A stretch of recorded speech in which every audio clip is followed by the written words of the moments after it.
McGann ಸರ್ಕಾರಿ ಆಸ್ಪತ್ರೆಯಲ್ಲಿ security guard ಆಗಿ ಕಾರ್ಯನಿರ್ವಹಿಸ್ತಾ ಇದ್ದ ಕಮಲಾ ಅವರನ್ನ ಯಾವುದೇ ನೋಟಿಸ್ ನೀಡದೆ ಏಕಾಏಕಿ ಕೆಲಸದಿಂದ ತೆಗೆದುಹಾಕಿರುವುದನ್ನು ಖಂಡಿಸಿ ಕರ್ನಾಟಕ ಕಾರ್ಮಿಕ ರಕ್ಷಣಾ ವೇದಿಕೆ ಕಾರ್ಯಕರ್ತರು ಪ್ರತಿಭಟನೆ ನಡೆಸಿದರು. ಇಂದು ಮೆಗನ್ ಆಸ್ಪತ್ರೆ ಎದುರು ಪ್ರತಿಭಟನೆ ನಡೆಸಿದ ಕಾರ್ಯಕರ್ತರು ಕಮಲಾ ಅವರನ್ನ ಕೂಡಲೇ ಪುನಃ ಕೆಲಸಕ್ಕೆ ನೇಮಿಸಬೇಕು ಎಂದು ಆಗ್ರಹಿಸಿ ಆಸ್ಪತ್ರೆಯ ಆಡಳಿತಾಧಿಕಾರಿಗಳಿಗೆ ಮನವಿಯನ್ನ ಸಲ್ಲಿಸಿದರು. ಕಮಲಾ ಅವರು ಕಳೆದ 17 ವರ್ಷಗಳಿಂದ ಮೆಗನ್ ಆಸ್ಪತ್ರೆಯಲ್ಲಿ ಸೆಕ್ಯೂರಿಟಿ ಗಾರ್ಡ್ ಆಗಿ ಕೆಲಸ ನಿರ್ವಹಿಸಿದ್ದಾರೆ. ಸುಮಾರು 15 ದಿನಗಳ ಹಿಂದೆ ಹೆರಿಗೆ ವಾರ್ಡ್ನಲ್ಲಿ ಕರ್ತವ್ಯದಲ್ಲಿದ್ದ ವೇಳೆ ರೋಗಿಯೊಬ್ಬರ ಬ್ಯಾಗ್ನಲ್ಲಿದ್ದ ಮೊಬೈಲ್ ನಾಪತ್ತೆಯಾದ ಪ್ರಕರಣಕ್ಕೆ ಕಮಲಾ ಅವರು ಭಾಗಿಯಾಗಿದ್ದಾರೆ ಎಂದು ಆರೋಪಿಸಿ ಯಾವುದೇ ಮುನ್ನೋಟಿಸ್ ನೀಡದೆ ಕೆಲಸದಿಂದ ತೆಗೆದುಹಾಕಲಾಗಿದೆ ಎಂದು ಪ್ರತಿಭಟನಾಕಾರರು ಆರೋಪಿಸಿದರು.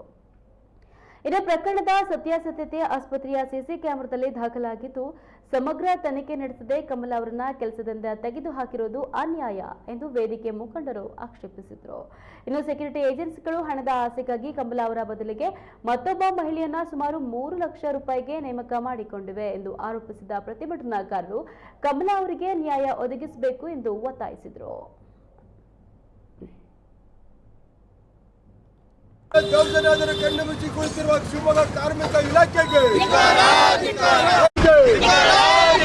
ಯಾವುದೇ ತಪ್ಪು ಮಾಡದೆ ನಮ್ಮ ಕಾರ್ಮಿಕರ ದೌರ್ಜನ್ಯ ಮತ್ತು ಕಣ್ಣು ಮುಚ್ಚಿ ಕುಳಿತಿರುವ ಕಾರ್ಮಿಕ ಇಲಾಖೆಗೆ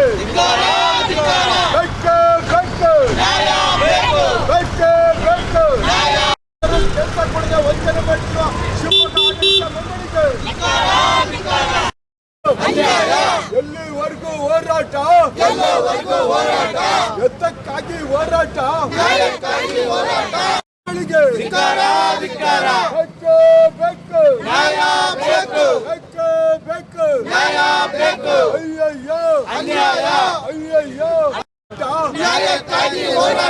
ಕಾರ್ಮಿಕರಿಗೆ ಏಕಾಏಕಿ ಕೆಲಸದಿಂದ ತೆಗೆದಾಕಿರೋ ಕಣ್ಣು ಮುಚ್ಚಿಕೊಂಡಿರುವ ಶಿವಮೊಗ್ಗ ಕಾರ್ಮಿಕ ಇಲಾಖೆಗೆ, ಕಾರ್ಮಿಕರಿಗೆ ಸಚಿವರಿಗೆ, ಕರ್ನಾಟಕ ರಾಜ್ಯ ಆರೋಗ್ಯ ಸಚಿವರಿಗೆ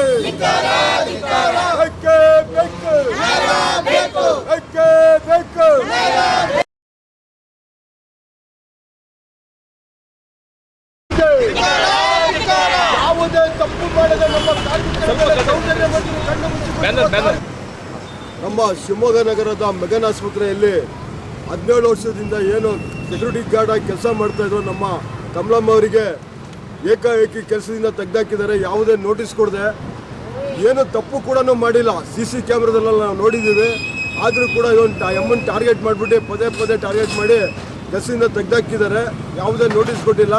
ಮತ್ತು ಅವರಿಗೆ ಇನ್ನೊಬ್ರು ಕರ್ಕೊಂಬಂದು ಹೊಸದಾಗಿ ಕೆಲಸ ನಿರ್ಮಿಸಿದ್ರೆ ಅವರಿಗೆ 3 ಲಕ್ಷ ರೂಪಾಯಿನ ಲಂಚ ಇಸ್ಕೊಂಡ್ಬಿಟ್ಟು ಕೆಲಸ ಕೊಡೋದಕ್ಕಿಷ್ಟೆಲ್ಲ ಸೆಕ್ಯೂರಿಟಿ ಏಜೆನ್ಸಿ ಕೆಲಸ ಇದು ಮಾಡ್ತಾ ಇದೆ. ಇದ್ರ ಜೊತೆಗೆ ನಮ್ಮ ಆಸ್ಪತ್ರೆ MS ಆಗಿರ್ಬೋದು, ಅವರು ಕೈ ಜೋಡಿಸಿದ್ದಾರೆ. DS ಕೂಡ ಕೈ ಜೋಡಿಸಿದ್ದಾರೆ. ಇವರೆಲ್ಲ ಪಾಲು ಒಬ್ಬ ಸೆಕ್ಯೂರಿಟಿ ಕೆಲಸ ಕೊಟ್ಟಿವಿ ಅಂದರೆ ಇಷ್ಟು ದುಡ್ಡೆಲ್ಲ ಹಂಚೋಗುತ್ತೆ. ಇದನ್ನ ನಾವು ಯಾವ ಕಾರಣಕ್ಕೂ ಬಿಡಲ್ಲ. ಪುನಃ ಮತ್ತೆ ನಮ್ಮ ಕಮಲಮ್ಮವ್ರಿಗೆ ಕೆಲಸ ಕೊಡಬೇಕು. ಇಲ್ಲ ಹೋದ್ರೆ ಮುಂದಿನ ದಿನದಲ್ಲಿ ಇಲ್ಲೇ ನಾವು ಶಾಮಿಯಾನ ಹಾಕೊಂಡು ಉಗ್ರವಾದ ಪ್ರತಿಭಟನೆ ಅವ್ರ ಹತ್ರ ಧರಣಿ ಕೊಡ್ತೀವಿ ಅಂತ ಸಂದರ್ಭದಲ್ಲಿ ಹೇಳ್ತಾ ಇದ್ದೀನಿ. ವಾಟಾಳ್ ಮಂಜುನಾಥ್. ನಮ್ಮ ಮ್ಯಾನೇಜರ್ ಹೆಸರು ಸತೀಶ್ ಸರ್ ಅಂತನ, ಟೆಂಡರ್ ನಡೆಸ್ತಾ ಇರೋರು ಪುರುಷೋತ್ತಮ ಅಂತನ. ಮೆಗನ್ ಹಾಸ್ಪಿಟ್ಲಲ್ಲಿ ನಾನು 18 ವರ್ಷದಿಂದ ಸೆಕ್ಯೂರಿಟಿ ಕಾರ್ಯನಿರ್ವಹಿಸ್ತಿದ್ದೆ. ಆವಾಗ ನಾನು ಹೆರಿಗೆ ರೂಮಲ್ಲಿ ನನಗೆ ಹಾಕಿದ್ರು. ಜುಲೈ 1ನೇ ತಾರೀಕಲ್ಲಿ ಒಂದು ಫೋನು ರಿಂಗ್ ಆಯಿತು ಸ್ವಾಮಿ. ಅದನ್ನು ಮಾನ್ಯತೆ ದೃಷ್ಟಿಯಿಂದ ನಾನು ಎತ್ತಿ ಮಾತಾಡೋದ್ರಲ್ಲೇ ಇಟ್ಟಿದ್ದೀನಿ. ಒಳಗಡೆ ಅಕ್ಕಗೂ ಹೇಳಿ, ಹೊರಗಡೆ ಹಣ್ಣಿಗೂ ಹೇಳಿ ನನ್ನ ಕರ್ತವ್ಯದಲ್ಲಿ ನಾನಿದ್ದೆ. ಆದರೂ ನೀನು ಆ ಫೋನ್ ಯಾಕೆ ಮುಟ್ಟಿದೆ, ನೀನು ಕಳ್ತನ ಮಾಡಿದೆ ಅಂತ ನನ್ನ ಮೇಲೆ ಆರೋಪ ಹೊರಿಸಿ ನನಗೆ ಡ್ಯೂಟಿಯಿಂದನೇ ವಜಾಗೊಳಿಸಿದ್ದಾರೆ ಸ್ವಾಮಿ. ನಂದು ಯಾವುದೂ ತಪ್ಪಿಲ್ಲ. ಅದು ಫೋನ್ ಸಿಕ್ಕ ಮೇಲೆ ಈರಮ್ಮನ ಪೇಷಂಟ್ ಕಡೆ ಇತ್ತು, ನಾನೇ ತಗೊಂಡೆ ನಿಂತ ಪ್ರಮಾಣ ಮಾಡಿ ಅವಮ್ಮ ಚೌಡಮ್ಮನ ದೇವಸ್ಥಾನ ಹಿಂಭಾಗನ ಶ್ರೀಧರ್ ಸರು, ರವೀಂದ್ರ ಸರ್ಗೆ ಅದನ್ನು ಸಬ್ಮಿಟ್ ಮಾಡಿ ಫೋಟೋ ಹೊಡ್ಕೊಂಡಾರೆ, ವಿಡಿಯೋ ಮಾಡ್ಕೊಂಡಾರೆ. ಅಲ್ಲಿಗೆ ಜುಲೈ 7ನೇ ತಾರೀಕಿಗೆ ಅವರಿಗೆ ಫೋನ್ ಕೊಟ್ಟು ಎಲ್ಲ ಆಯಿತು. ಆದರೆ ದೇವ್ರಿಗೆ ಖಾಲಿ ಬಿದ್ದಂಗೆ ಅವ್ರು ಸತೀಶ್ ಸರ್ ಅನ್ನೋರಿಗೆ ಖಾಲಿ ಬಿದ್ದೆ, ನನ್ನ ತಪ್ಪತ್ತು ಫೋನ್ ತಗೊಂಡು ಮಾತಾಡಿದ್ದು ಅಂತಾನೆ. ಆದರೆ ಅದಕ್ಕೂ ಅವರು ನನಗೆ ಕ್ಷಮಿಸಿಲ್ಲ ಸ್ವಾಮಿ. ನನಗೆ ಕೆಲಸ ಬೇಕು.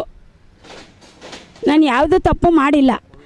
ಕೋವಿಡ್ ಟೈಮಲ್ಲಿ ನಾನು ಸುಮಾರು 18 ವರ್ಷ ಆದರೂ ಕೋವಿಡ್ ಟೈಮಲ್ಲಿ ಬಟ್ಟೆ ಹಾಕ್ಯಂದು ಮೂಗಿಗೆಲ್ಲ ಇದನ್ನು ಕಟ್ಕೊಂಡು ಕೋವಿಡ್ ಟೈಮಲ್ಲಿ ಡ್ಯೂಟಿ ಮಾಡಿದ್ದೇವೆ ಸ್ವಾಮಿ.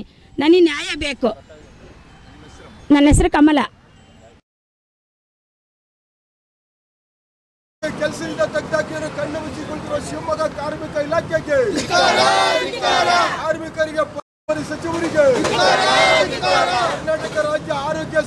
ಮೌರಿಗೆ